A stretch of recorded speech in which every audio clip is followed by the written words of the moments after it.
সাথে এমন এক ঘটনা ঘটছে যা এখন আমার বলতেও লজ্জাজনক। কিভাবে বলবো আমি নিজের ভাষায় বুঝতে পারতেছি না। আমার প্রতিষ্ঠানে আমার আসতেও এখন লজ্জাজনক। কোনো শিক্ষক যদি কোনো ছাত্রের হাত থেকে এভাবে নির্যাতিত হয়, অত্যাচার শিকার হয়, মার ঘুষি চোর থাপ্পড় এসব খায়, তাহলে ওই শিক্ষকের মনে করেন সমাজে মুখ দেখানোর মতো ক্ষমতা থাকে না। আজকে আমি তারই একজন শিকার। আগামীকালকে একটা এমন ঘটনা ঘটছিল, গতকালকে সেই ছেলেটা আমার কাছে পড়তো, আরো 3 জন আমার সাথে একসাথে পড়তো। তারা কিছুদিন আমার কাছে পড়ছে, পরে হঠাৎ করে প্রাইভেটে যায় না, তাদের বেঁচে একজন সাথে যাইতো। সে হঠাৎ করে বৃষ্টির দিন একদিন আমার কাছে গেছে, যে বলতেছে ম্যাডাম প্রাইভেট পড়বো, আসছি আমি। পরে আমি বললাম যে আর বাকি 2 জন আছে, ওই বাকি 2 জন কোথায়, ওই 2 জনকে নিয়ে আসো। ওই বাকি 2 জন ছাড়া তো এইভাবে পড়ানো যায় না, অনেক কষ্ট হয়ে যায় একা একা পড়াইতে। তো ছেলে বললো স্যার ম্যাডাম মেহেদি আসে না তো, দপ্তরির ছেলে, ম্যাডাম আপনি একটু তারে ফোন দেন, ফোন দিয়ে আপনি একটু জিজ্ঞেস করেন যে কেন আসে না। পরে আমি বললাম যে আচ্ছা ঠিক আছে দাও, আমি ফোন দিছি। ফোন দিয়ে বললাম এইভাবে যে আসো না, সায়েন্সের পড়া তোমরা তো পারবা না, একদিন স্কুলে আসো, 7 দিন স্কুলে আসো না, কিভাবে পড়বা? যদি পরীক্ষায় ফেল করো তাহলে কিন্তু আমি পাস করাই দিতে পারবো না। তোমার আব্বা হাজার রিকোয়েস্ট করেও যদি যে আমার ছেলেটারে পাস করাই দিন, আমি কিন্তু তোমার পাস করাই দিব না। তারপরে উত্তরে সে আমার জবাব দিল, ম্যাডাম আপনি কেমন ক্ষমতা আপনি আমার ফেল করায় দেওয়ার, আপনি করায়েন। আমি এটা শুই না, তখন আমার খুব খারাপ লাগছে, একটু মনে কষ্ট পাইছি।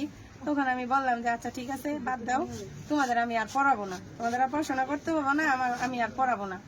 এই বিষয়টা নিয়ে আমি আর স্কুলে হেড স্যারও বলি নাই, কোনো টিচারদের কারো সাথে শেয়ার করি নাই, যে থাক বাচ্চা মানুষ বলছেই তো ওদের আমি পড়াবো না, ওরা যদি ভালোভাবে পড়াশোনা না করে তাহলে আমার করার কিছু নাই, থাক।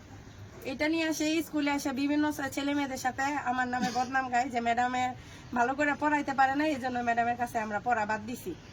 তো এই যাদের কাছে বলছে সেই ছেলেমেয়েরা আমার মাঠে এসে অনেকগুলো আমার বলছে, তখন আমার খারাপ লাগছে। তখন আমি ছেলেটারে ডাক দিছি, ডাক দিয়া যে মেহেদি শোনো, তুমি আমাকে এইসব কথা বলো কেন? একটা ম্যাডামের কাছে তোমার পড়তে নাই ভালো লাগতে পারে, পড়বা না, ভালো কথা, পড়াশোনা করবা না, তাই বলে তুমি ম্যাডামের নামে এইসব বাজে বাজে কথা বদনাম করবা, এগুলো তো ঠিক না।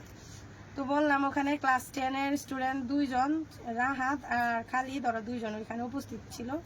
তারা তার কথাটা শুই না, মানে রাহাত আর খালিদ তার চাচাতো ভাই, বাস স্ট্যান্ডের, আমি চিনিও না তাদের কাছে শেয়ার করছে যে আমাদের ক্লাসের ছোট ভাইরা যদি এরকম করে তাহলে কেমনে, আমাদের কথাও তো শুনে না, স্কুলের স্যার ম্যাডামদের সাথেও বেয়াদবি করে।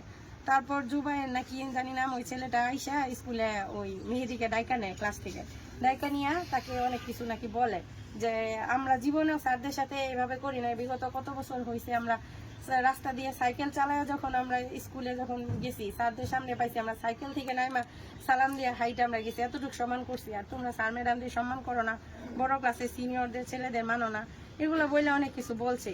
তখন হঠাৎ আমি বারান্দায় আসছিলাম দাঁড়ায়া, তখন বাংলা ম্যাডাম আর রোকেয়া ম্যাডাম, সমাজ ম্যাডাম, আমাদের 2টা ম্যাডাম আছে, উনি আমাকে বলতেছে হঠাৎ যায় যে ম্যাডাম বাস স্ট্যান্ডের ছেলে মেয়েদের সাথে বিচার দেওয়া এটা তো ঠিক হয় না, এটা আপনার কাজটা, আর আপনি নাকি সব স্কুলের স্টুডেন্টদের বলছেন যে আমার কাছে প্রাইভেট পড়লে তোদের আমি নাম্বার দিব, আমার কাছে প্রাইভেট না পড়লে আমি তোমার নাম্বার দিব না।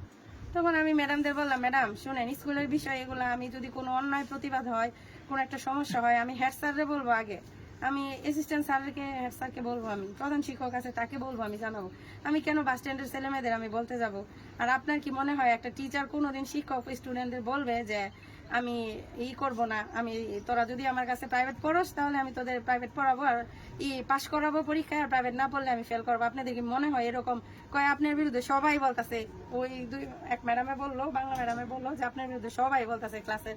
আমি বলছি কোন ছেলে মেয়েরা বলে, যান আমি যাই, সবার সাথেই আমি কথা বলি, আপনাদের আমি দেখাই, জিজ্ঞেস করি সবার সামনে। তো এখানে আমাদের এই ক্লাসে 9ম শ্রেণীতে আমাদের সিনিয়র শিক্ষক আনিচ্ছার ধর্ম ক্লাস নিচ্ছিল তখন। তো আমার সাথে রোকেয়া ম্যাডাম আর পারভিন ম্যাডাম আসছিল, আসার পরে তো ক্লাসে আসার পরে আমি 9ম শ্রেণীর সব শিক্ষার্থীদের ওই ম্যাডামদের স্যারদের সামনে জিজ্ঞেস করছি যে তোমাদের কি আমি কখনো বলছি যে আমার কাছে প্রাইভেট পড়লে তোমাদের আমি পাশ করাবো পরীক্ষায়, প্রাইভেট না পড়লে পাশ করাবো না?